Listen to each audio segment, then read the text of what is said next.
Well, we're continuing our theme on love. And today we're going to talk about how love is not selfish.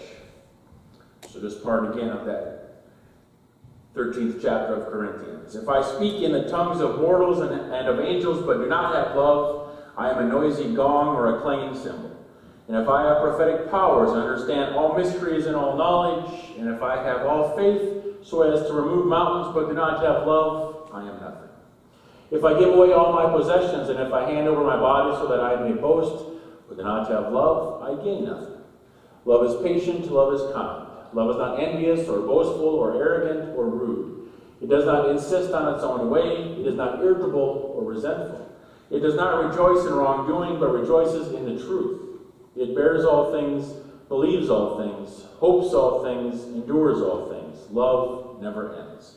But as for prophecies, they will come to an end. As for tongues, they will cease. And as for knowledge, it will come to an end.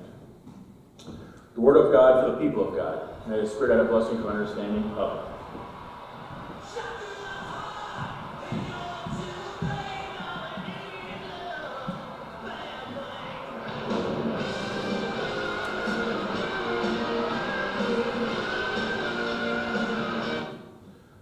I've always wanted a rock star entrance. That might be as close as I ever get. Part of the fun of looking at some of these sermons we're dealing with love is if you go to YouTube and Google love songs. I Googled cheesy love songs this morning. That was one of those that came up. But it's kind of fun to listen to some of those songs again. But we're going through Corinthians chapter 13 and we're taking a look at the different characteristics of love and the different characteristics of what love isn't. And we're in the love isn't part now. We started off with love is patient, love is kind. And we remember that we learned that kindness is basically patience in action. And then we got to love is not jealous or envious or boastful. We talked about how jealousy is wanting and longing after something you don't have. And being envious or bragging is trying to make someone else feel jealous about things that you have. So we talked a little bit about that last week. And this week, we're going to talk about how love does not seek its own, or love is not self-centered, or love is not selfish, is one way it is translated. But I thought before we jumped into that, I was doing in one of the commentaries I was reading, they had a little bit of a explanation, if you will, or some examples of why love is so important. Why love is such an important concept that we need to figure out. And the author said the one thing is that it says in Leviticus, and Jesus also says too, is that the whole Old Testament, all of the Old Testament is summed up by one word. And of course that word is love. It says, Paul says in the book of Romans that love sums up the Christian responsibilities in the New Testament. Love sums up all of our responsibilities in the New Testament. Other times the New Testament talks about love as the growing virtue, the crowning virtue, the consummation of all other virtues. So above all else is love. Jesus says in John that love is the distinguishing mark of a true Christian. And of course we hear in Corinthians it talks about love is more important than all the spiritual gifts, even greater than faith and hope. So love is important. All kinds of times throughout the Bible, it's summed up as if we just love as the way God loved, pretty much would solve every single problem in the world.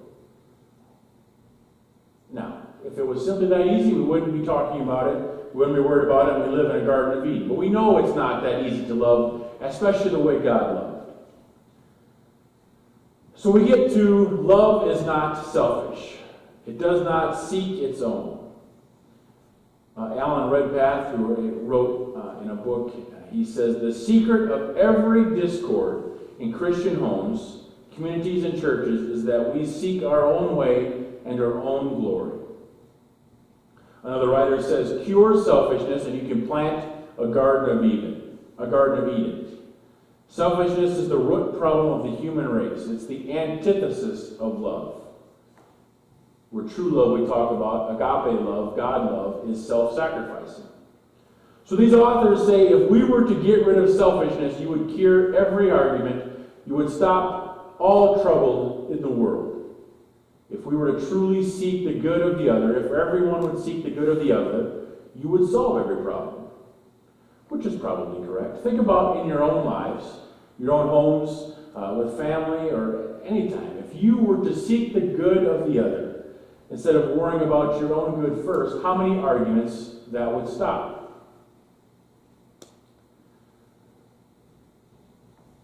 An author was speaking to an audience, and she was trying to describe to children how they could love, what it meant to do self-sacrificing love, that agape love. And she was trying to find a way to explain it. And a 6-year-old got up and said, I am learning to lay down my life for my little sister. And this author thought, whoa, he's going to lay down his life for his sister? This kid's 6. But he says, she has to take a nap in the afternoon. I don't have to take a nap. But she can't go to sleep unless I come and lay down beside her. So I lay down with my little sister until she falls asleep. The author thought, that is the perfect example of self-sacrificing love. The boy is starting to learn what it means to love and give for others. We have the example of Jesus. He didn't come to serve us, but he didn't come to be served, but he came to serve us. I am certainly glad that Jesus did not insist on his own way or his rights or what he needed, and instead came to die and to suffer and to be resurrected for us. I'm sure if Jesus probably had his own way, he would have thought, I'd rather not do this.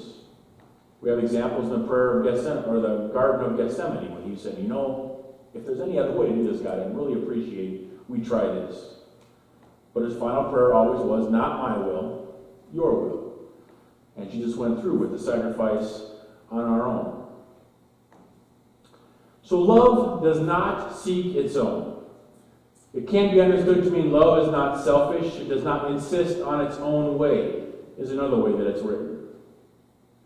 Both of those are born out of self-centeredness. And this true love, this agape love, rules that out. Love is concerned with the well-being of the loved ones, not with its own welfare. Another author writes, in some ways this is the fullest expression of what Christian love is all about. It does not seek its own. It does not believe that finding oneself is the highest good. It is not enamored with self-gain, self-justification, or self-worth. It seeks the good of one's neighbor or enemy.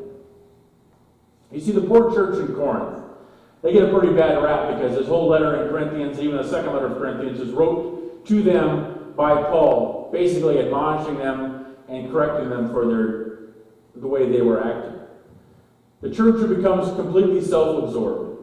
They measure themselves by their gifts and ministries and do not think of themselves as part of the body of Christ. They think very highly of themselves, have a wonderful self-esteem, but they're so self-centered they are willing to demand freedom to practice whatever they want, even if it destroys a weaker brother. They assert themselves without regard for others or edification. They're only concerned with building each of themselves up and comparing who's better, who's got the better gifts, who used them more wisely, who has the better ministry. The church today is probably not that much different. We're probably not that much different. The word self is found on a lot of our lips. We're told that our first priority, right, is to love ourselves so that we can love others. I Googled selfless love once, and I was looking for little slides to put up here, and a whole bunch of them came back as love yourself before you can love others. Now, before I disagree with that statement, I need to say something first. Of course, you need to take care of yourself. You need to accept yourself. Maybe most importantly, you need to be able to forgive yourself when you make mistakes. Because if you're not happy with who you are, then it's hard for you to be nice and loving to others. An example is when I get frustrated or when I'm not happy with myself, my current state, whatever it may be, it comes out in the way I treat others, the way I interact with others. It's harder to love, to forgive, to be nice to others if I can't do that to myself. So you need to figure out a way to be happy with yourself first.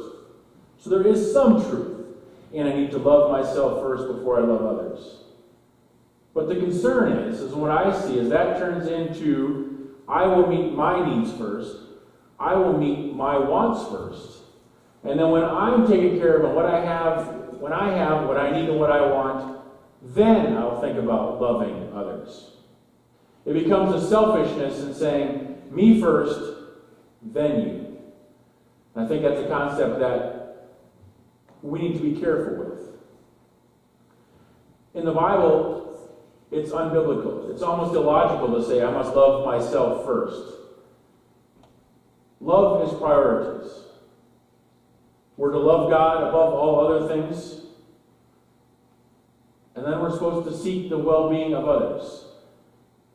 If we're married or in a relationship, it's my spouse above all mankind.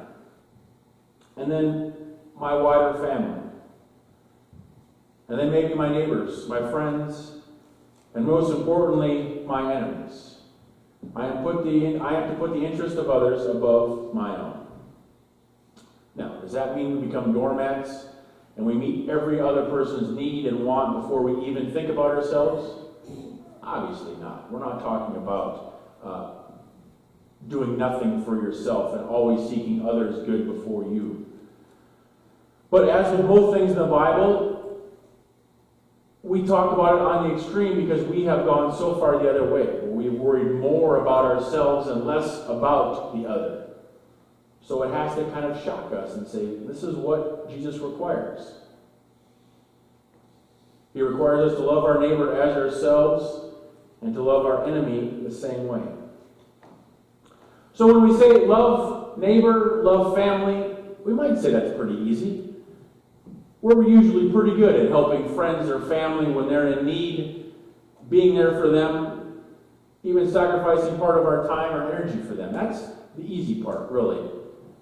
If a neighbor puts out a call, a friend puts out a call for help, we'll do pretty much anything we can to help them. But what about if we're called to sacrifice for an enemy?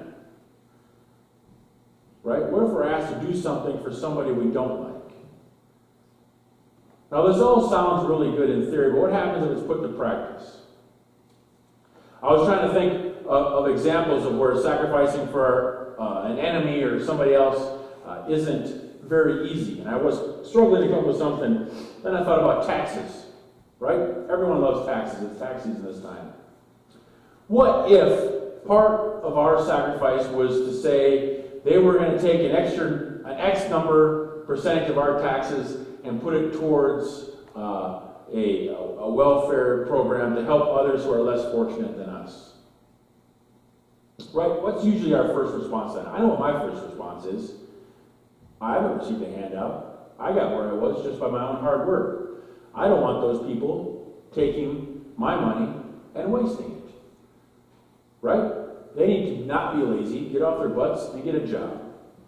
My first response usually is to be judgmental, to say, well, before I give of myself, I want to make sure they're worthy of what I'm going to give them. We're asked that all the time. Right? We're not asked all the time. We think about that all the time. If we are asked to help, if it's not a close family member or a friend, or maybe even if it is a close family member or friend, usually our first response is, well, how much, and what are they going to do with it? Basically, are they worthy of my love, my attention, my sacrifice? And then we worry about people that will abuse the system, right? They're going to waste the money. That's possible. What about if we were to say, you need to give 5% of whatever your take-home pay is? We're all going to write a check this morning. I just picked a number. I don't even know what it would be. But if it was 5% of whatever your take-home is in it, we're going to write that check and we're going to walk down to the unemployment line on Monday morning. We're going to hand each person that line that check. That might be hard to do. That might be completely unrealistic. It might not be. But again, right? We would wonder, what are you going to do with my money? It's not our money, for one thing. It's what God has blessed us with. Think about if Jesus would have started weighing, what are these people going to do with my sacrifice?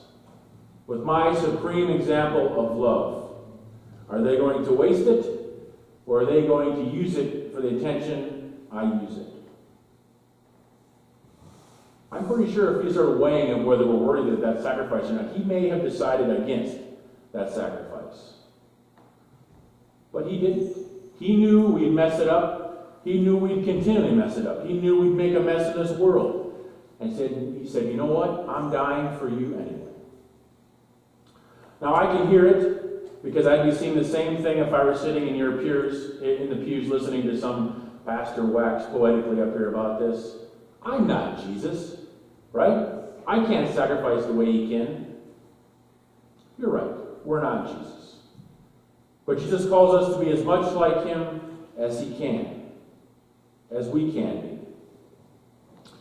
So let's try a little exercise. If you think about the one person in your life right now that pushes every single one of your buttons, if I say, who is your enemy?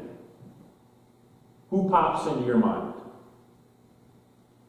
The one person in your life that you just cannot stand. That if the earth were to open up and swallow them whole, your life would be that much better. Somebody probably popped into your mind. I hope it's not a spouse. If it is, I have office hours. We can arrange something. But if I said, who's your enemy? I imagine somebody probably popped in your mind. Somebody you're thinking of, that person just, whatever. Now, when's the last time you prayed for that person? Not that you prayed for the earth to open up and for them to be swallowed whole. But when is the last time you prayed for them to experience God's blessings? For them to feel the presence and love of Christ? For them to get what they want and they need in their lives? I ask myself that question, and the answer probably maybe is never. Right? So maybe if we took a challenge for this season of Lent, or for the next week, or for the next month, if we could. If you had a person that popped into your mind, or if maybe on the way home this afternoon you think of somebody that just seems to have always been an enemy, what if we committed to every morning taking 2 minutes and simply praying for that person?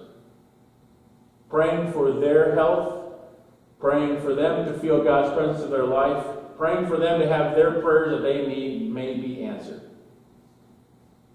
I bet if we took and did that for a significant amount of time, a couple weeks, 3 weeks, 4 weeks, we would notice a difference in how we view them. Now, we can't pray for God to change their hearts or their minds, or we can't pray for them to lose their car in a pothole, but we can and we should pray for them to experience God's blessings. Pray for them like you'd like someone to pray for you. And to see how that changes the way you view them. To see how that might even change your relationship with them, if you have a relationship with them at all. Will it make you best buddies? Probably not. But you may change your own attitude. You may notice a change in how you view them, and maybe they're not such an enemy. That might be a step that we can do. Because it is easy, usually, to love friends, neighbors, to sacrifice for them, but it's much harder to do it for those that we can't stand or we don't like.